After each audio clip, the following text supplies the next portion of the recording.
Your entire understanding of history is likely built on a foundation of lies. Not small mistakes or simple academic errors, but massive, deliberate propaganda campaigns designed to manipulate your perception of power, morality, and achievement. From the fabricated honor of ancient warriors to the engineered genius of 20th century dictators, you've been sold a story, a sanitized, profitable narrative that conveniently omits the brutality, the greed, and the systemic oppression upon which modern society was founded. Today, we're presenting the receipts. We're cutting through the noise and exposing 10 of the most audacious historical frauds ever committed. Get ready to watch the heroes of your textbooks crumble. Number 1. The myth of Spartan honor, the propaganda of a prison state. The Hollywood image of Spartan honor is one of the most successful, long-running PR campaigns ever conducted on behalf of a brutal, totalitarian, slave-owning state. The popular narrative, cemented by film and classicist romanticism, depicts heroic, chiseled warriors fighting valiantly for Greek freedom against the Persian tide. This image is a masterful piece of historical distortion that transforms a paranoid regime into a bastion of liberty. The lie that Sparta's military culture was born from a love of freedom and Greek independence. The truth, Sparta's entire social structure was engineered out of the paranoid necessity of controlling its massive slave population. Sparta was not merely a slave-owning state, it was a totalitarian society built on the backs of the helots, an enormous subjugated population often outnumbering Spartan citizens by a ratio of 7 or 8 to 1. The helots were not conventional chattel slaves, they were an enslaved people, often descendants of conquered Messenians, who farmed the land and provided the economic basis for the Spartan citizen class, the homoioi, or equals. The very foundation of Spartan life, the agoge, the brutal military training that began at age 7, was not primarily designed to defeat external enemies. It was designed to create an internal security force capable of ruthlessly suppressing the perpetually rebellious helots. Every Spartan citizen was essentially a full-time soldier and prison guard. Their famous toughness, their relentless discipline, and their entire focus on warfare were all geared toward one terrifying purpose: maintaining an iron grip on a system of existential oppression. The Spartans even utilized a secret police force called the Crypteia. Once a year, the Spartans would ritually declare war on the helots, giving the Crypteia the legal pretext to murder any helot deemed too smart, too strong, or too likely to inspire rebellion. This was not a system of honor. It was a system of state-sponsored terror and preemptive murder, designed to keep the vast majority of the population paralyzed by fear. When the Spartans fought at Thermopylae, they were not fighting for freedom as we understand it. They were fighting to preserve the very structure of their slave state. Their heroism was a function of their profound fear of the enslaved masses below them. They were not heroes. They were the terrifying managers of a giant, perpetually volatile prison camp. The enduring myth is a testament to how effective martial prowess can overshadow systemic crime in the historical record. Number 2. The Mona Lisa, the accidental art celebrity. You stand before the Mona Lisa in the Louvre, observing the velvet rope and the protective glass, awed by what you were told is the world's most valuable, most recognized, and most revered painting. You believe its celebrity status is a testament to Leonardo da Vinci's unique, world-shattering skill alone. The lie that the Mona Lisa was recognized as a singular masterpiece from the moment Da Vinci completed it. The truth: the painting was merely a fine work until a spectacular international crime turned it into a celebrity phenomenon. Before August 11, 1911, the Mona Lisa was indeed considered an excellent example of Renaissance portraiture, beloved by critics and artists, but it was not a global cultural icon. It hung quietly on a very crowded wall in the Louvre, often overlooked by tourists who preferred the gallery's larger, more dramatic Italian works. Its frame lacked the protective glass and the velvet rope of today. It was, in the context of the Louvre's vast collection, just another fine painting. The turning point was its theft. An Italian handyman named Vincenzo Peruggia, who had previously worked in the Louvre and believed the painting should belong to Italy, hid in a supply closet overnight and walked out the next day with the small panel painting tucked under his coat. The theft became a global media sensation, a pre-internet viral story. Newspapers across the world printed her face everywhere. The Louvre shut down for a week. The French border was sealed. The 2-year period the painting was missing launched the greatest art marketing campaign in history, by complete accident. People who had never stepped foot in a museum were suddenly obsessed with the missing Lisa. When it was finally recovered in Florence 2 years later and returned to Paris, it was no longer just a piece of art. It was a celebrity, a survivor, and the star of its own international crime drama. Its current iconic status is owed less to the artistry of Da Vinci, though his skill is undeniable, more to the audacity of a thief. The celebrity of the Mona Lisa is a perfect example of how crime and sensationalism often outweigh pure aesthetic value in the formation of modern historical icons. Number 3. Tea and opium, the bitter taste of British civilization. Calling tea a quintessentially British drink is like calling pizza a quintessentially American food. It's technically true now, but it completely ignores the dark, exploitative origin story. The image of a civilized Brit sipping tea in an orderly garden is a sanitized, masterful piece of cultural branding that washes away a history of drug addiction and forced trade wars.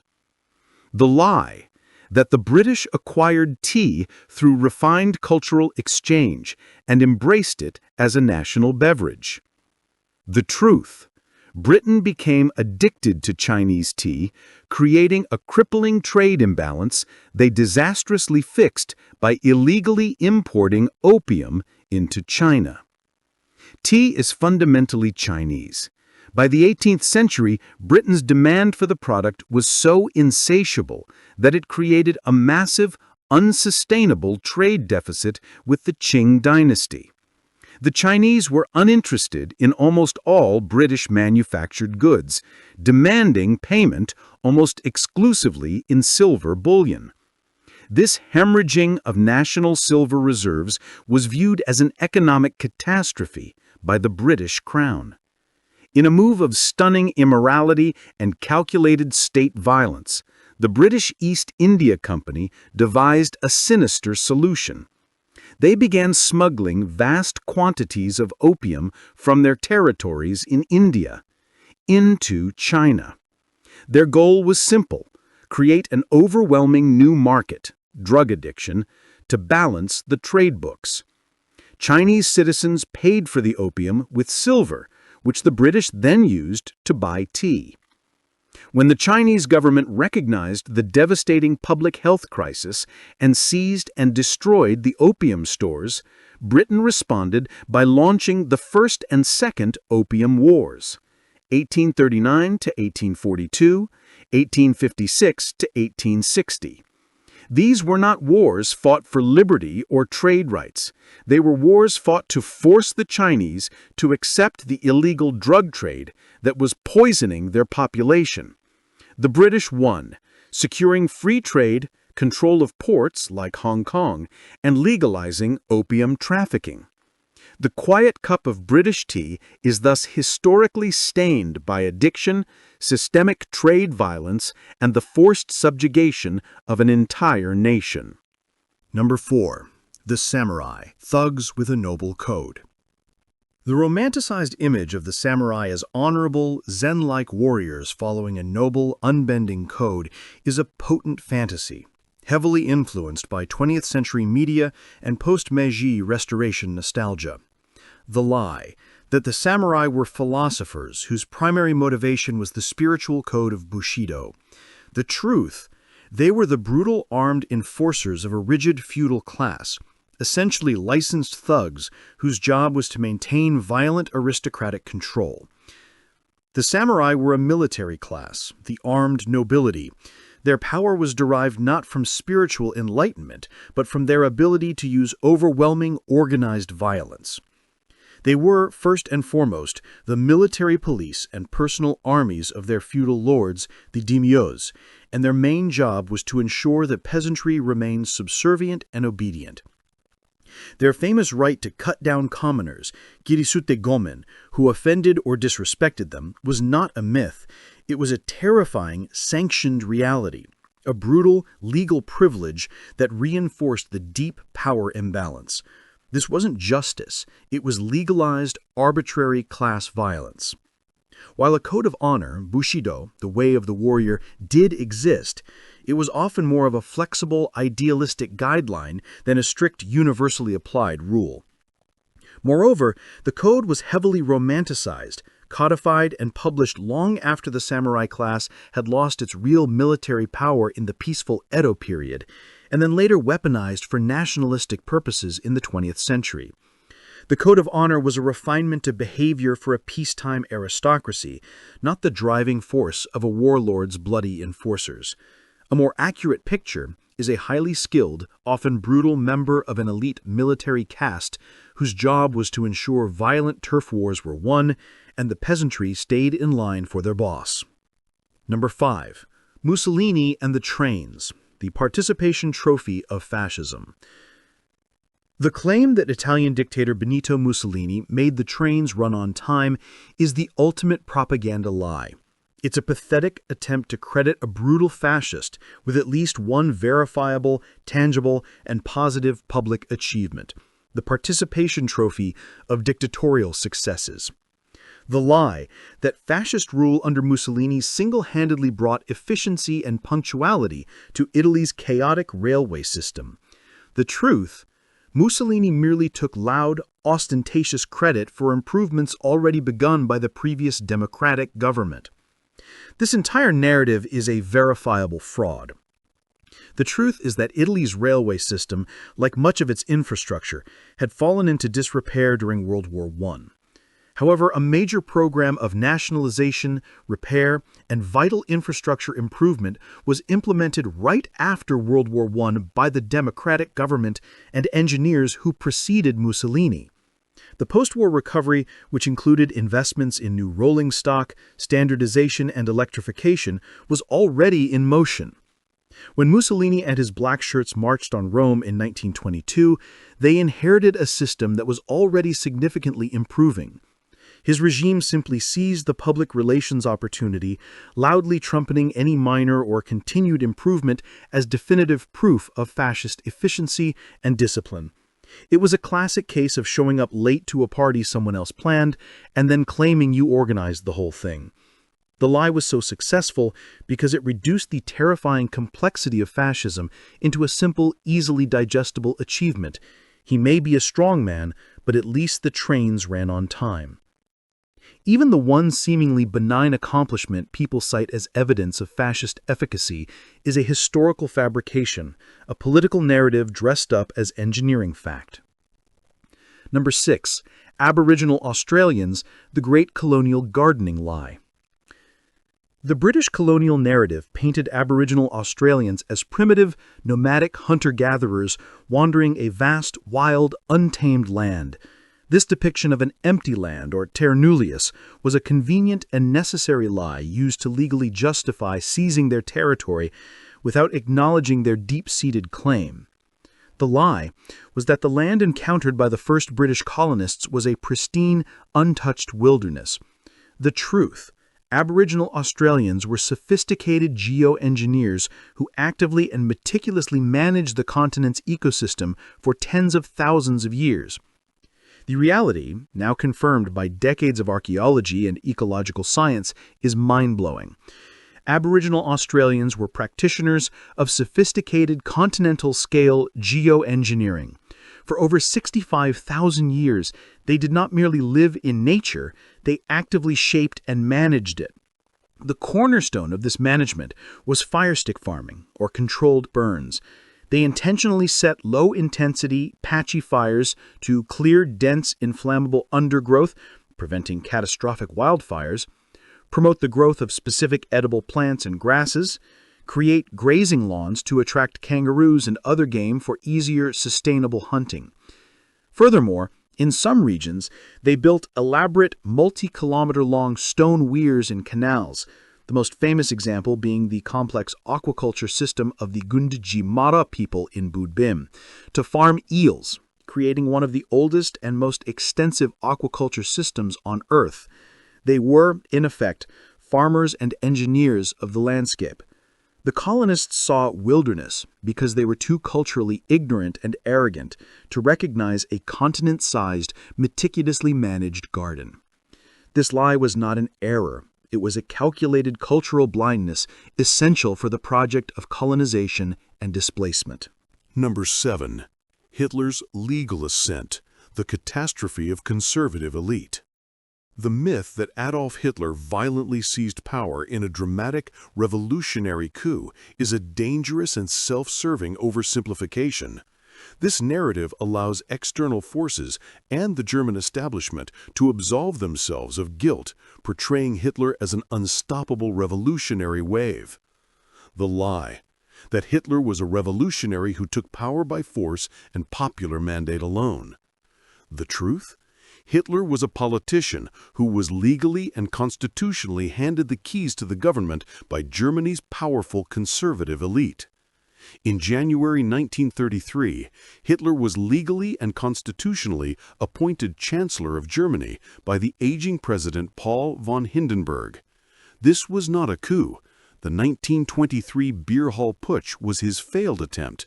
This was a backroom political deal. Why would the established conservative elites, the powerful industrialists, politicians, and military figures who traditionally ran Germany, do this? Because they were terrified of a communist takeover. They saw Hitler and his aggressively anti-communist Nazi party as a useful, controllable tool. They foolishly believed that they could install him to leverage his popular support and crush the left, the Social Democrats and communists, use the Nazi street thugs, the Sturmabteilung or SA, to neutralize political opposition. Then, once he had served his purpose, the established conservatives, who held the majority of cabinet positions, could easily contain him and cast him aside. It was one of the most catastrophic political miscalculations in human history. A group of self-assured elites, driven by class fear, made a deal with a madman, believing their superior intellect and influence could control him. This backroom conspiracy, driven by fear and arrogance, handed Hitler the very levers of legal power he used to dismantle German democracy from the inside out. Number 8. Leonardo da Vinci, the Renaissance creative director. We picture Leonardo da Vinci as the ultimate lone genius, a solitary, isolated figure in his studio, locked in profound thought, meticulously inventing the future and painting world-shattering masterpieces like the Mona Lisa. This image is the pinnacle of the romantic myth of the artistic hero. The lie that Leonardo's immense output was solely the result of solitary genius and personal brushwork. The truth, Leonardo was the brilliant head of a bustling, productive, and highly collaborative Renaissance workshop, functioning much like a modern creative director running a busy agency. In the Renaissance, the workshop model, bottega, was the standard for all major artists. Leonardo, like Raphael or Michelangelo, had a team of apprentices and assistants who were crucial to his productivity. These individuals were not just errand boys, they were highly trained artists who performed essential tasks. Preparation, grinding mineral pigments into powder, boiling oils for varnish, preparing wooden panels or stretching canvases.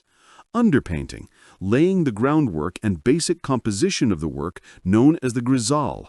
Execution, often painting entire sections of his works, such as backgrounds, clothing drapery, landscape details, or less critical figures. Many paintings attributed solely to Leonardo, such as his Annunciation or several versions of the Madonna of the Yarn Winder, likely have the significant and talented brushstrokes of his students like Giovanni Antonio Boltraffio or Andrea Solai woven into their fabric. Leonardo's genius lay not just in his solitary inspiration, but in his ability to delegate, manage complex projects, and teach his students to emulate his style. His massive output of art and invention was the result of collaboration, delegation, and excellent project management, not merely solitary inspiration. The myth of the lone genius is a modern romantic one that fundamentally misunderstands the highly practical and collaborative economy of Renaissance art. Number 9. Thanksgiving, the propaganda of the wholesome origin story. The image of the first Thanksgiving, Pilgrims and Native Americans, the Wampanoag tribe, sharing a harmonious, bounteous feast, is one of America's most powerful and pervasive founding myths. It is a heartwarming story, printed on every schoolchild's brain, serving as the quintessential wholesome origin story for the nation. The lie? That the 1621 feast represents the beginning of a peaceful, cooperative relationship between colonists and Native Americans. The truth? This sanitized fairy tale is a brilliant, deliberate piece of propaganda that papers over a brutal, centuries-long story of colonization and genocide. While a single, brief feast in 1621 likely did occur, a temporary political necessity for the struggling Pilgrims, and a strategic show of strength by the Wampanoag, it was an anomaly, not a precedent. It was a short truce in what would quickly become a catastrophic story of land theft, broken treaties, disease, and violent displacement that led to the near-total destruction of the Wampanoag and other New England tribes. The narrative of the first Thanksgiving as a national holiday of unity and divine providence was not popularized until the 19th century, particularly by President Abraham Lincoln during the darkest days of the Civil War, 1863. Lincoln's primary motivation was to promote a story of national unity and divine providence, a wholesome uniting origin myth that could paper over the savage reality of a nation tearing itself apart. Sarah Josiah Hale also campaigned relentlessly for the holiday, believing it was essential for American cultural cohesion. The holiday, therefore, is a historical invention, a marketing campaign to create a wholesome, non-controversial founding story that conveniently edited out the centuries of genocide and displacement that immediately followed that initial 1621 meal. Number 10. Genghis Khan, the administrative genius of the steppe. The name Genghis Khan conjures images of a mindless barbarian horde, savage horsemen burning, pillaging, and slaughtering their way across vast continents.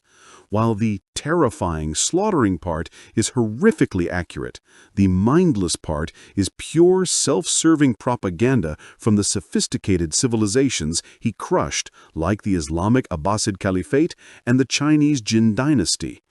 The lie? That Genghis Khan was merely a successful, bloodthirsty barbarian chieftain. The truth, Khan was a profoundly effective nation-builder and an administrative genius who created one of the world's most disciplined, sophisticated, and enduring empires.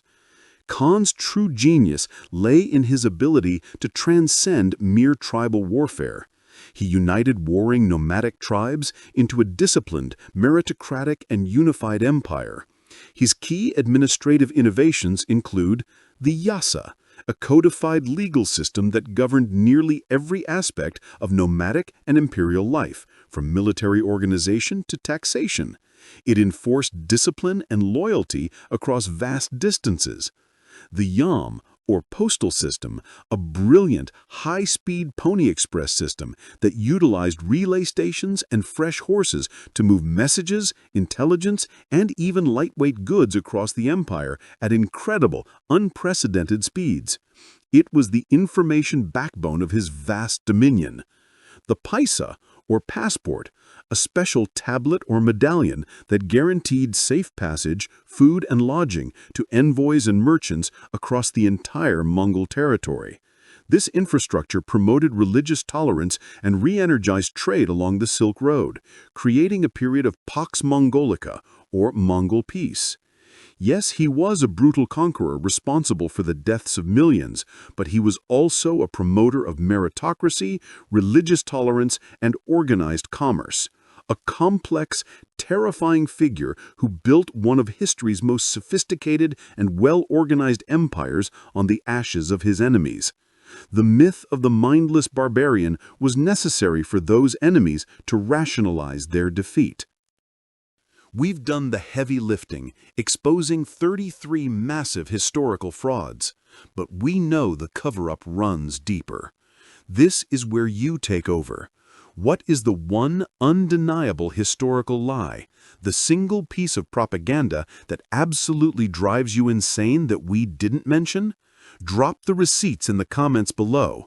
Let the comment section become the ultimate historical crime scene archive. If you believe the truth is worth fighting for, then smash the like button, subscribe now to join the inquiry, and activate that bell so you never miss a counter-narrative. The truth is out there, but it needs a voice. Give it yours.